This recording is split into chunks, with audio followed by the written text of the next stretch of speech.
Hello 12th standard students, welcome back to chapter 4 inverse trigonometric functions. Today we are going to see example 4.6, find first subdivision cos inverse of minus 1 by 2. Now what we know about cos inverse function? Cos inverse of x is domain minus 1 comma 1 to our range is 0 comma pi. Okay, so whatever we find, the angle should be in this range 0 comma pi. Okay, that is what we are going to prove now. So first we will take cos inverse of minus 1 by root 2 equal to pi. Now bringing cos to the other side, you will get minus 1 by root 2 equal to cos y. Okay, and this cos y equal to minus 1 by root 2, where cos is minus theta here in the second and the third quadrant. This explanation, if you see this figure, you can understand it is second and third quadrant. Okay, so when you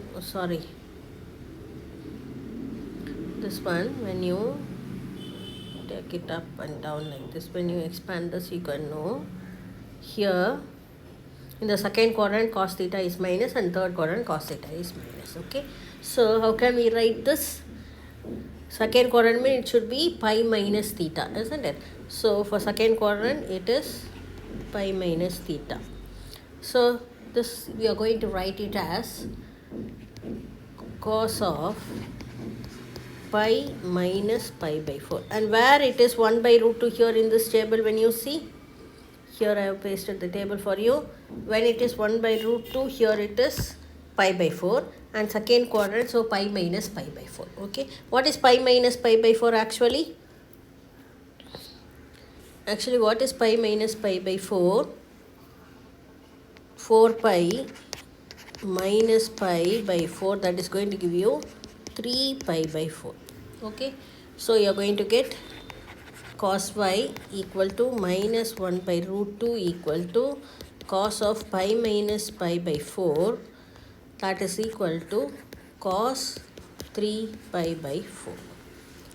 So cos inverse of minus 1 by root 2 equal to 3 pi by 4, and this belongs to our, what is this, range 0 comma pi. Okay, this is how we do the first subdivision. Now going into our second subdivision, we are going to go into second subdivision. What is our second subdivision? Cos inverse cos of minus pi by 3. Okay, so when you take this cos inverse of cos of minus pi by 3, when you cancel these two, answer is minus pi by 3, and this should belong to our 0 comma pi, but this does not belong to 0 comma pi, so we have to change this minus pi by 3. Okay, but actually what we know is cos of minus x is equal to cos x. Okay, so you are going to change this as cos inverse of cos of minus pi by 3 equal to cos inverse of cos pi by 3. Therefore this and this get cancelled using this rule. Okay, using this rule here, this cos and cos inverse get cancelled and your answer is pi by 3, and pi by 3 belongs to 0 comma pi. Okay, this is our second subdivision. Then coming to the third subdivision, what is the third problem? Again the same cos inverse of, okay, we will see that.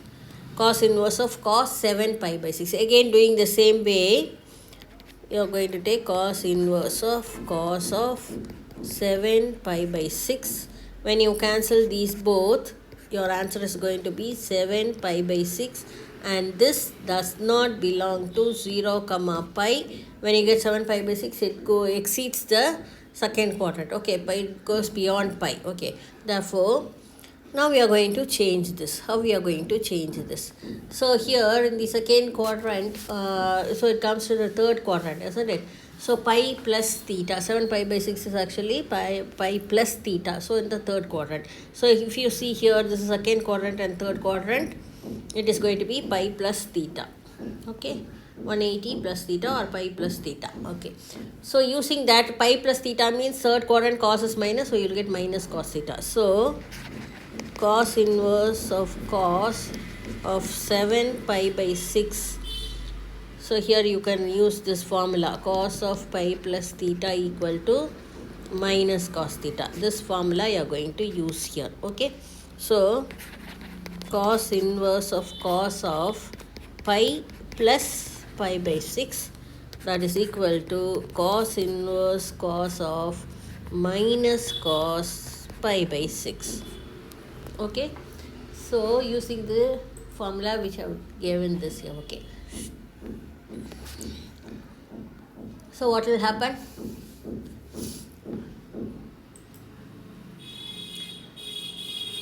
Cos and cos, sorry, twice I have written the cos, isn't it? This is wrong.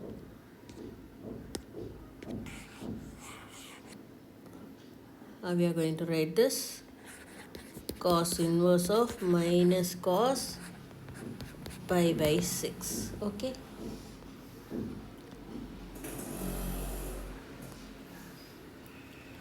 so what will happen? You will get it as cos inverse of minus, what is the value for pi by 6? It is going to be minus root 3 by 2.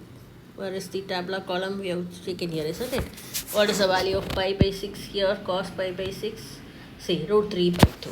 So here it is going to be as minus root 3 by 2 from the tabular column. Now take this as y. Okay, take this as y and bringing the cos to the right hand side, you will get minus root 3 by 2 equal to cos y. Okay, so where is cos y negative? In the second and the third quadrant. So we are going to take the second quadrant. Second quadrant is nothing but pi minus theta. This is actually second quadrant, mean you have to take it as pi minus theta. Okay, so cos y equal to root 3 by 2. How can you write that? Cos y equal to cos of pi by 6, and this pi by 6 you are getting it as minus, so it is going to come in the second quadrant. So theta, actually it is pi by 6, root 3 by 2 is pi by 6, but since it is in the second quadrant, you have to take it as pi minus theta from this tabular column, isn't it? We have seen this here, root 3 by 2 pi by 6. Okay, so here you are going to mention it as minus root 3 by 2 equal to cos of pi minus pi by 6. Okay, so minus root 3 by 2 equal to cos of pi minus pi by 6, because it lies in the second quadrant. And what is pi minus pi by 6? It is going to be 6 pi minus pi by 6, that is equal to 5 pi by 6. Okay, so minus root 3 by 2 equal to cos of 5 pi by 6. Okay, so again taking the cos inverse to the other side, bring the cos inverse to the left hand side, you will get it as cos inverse of minus root 3 by 2 equal to 5 pi by 6. Okay, that is what we have taken as y, isn't it?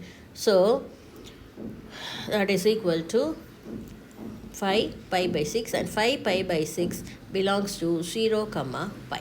Okay, this 5 pi by 6 belongs to 0 comma pi. That is your answer. Okay, this is the answer for the third subdivision. So your answer is going to be 5 pi by 6.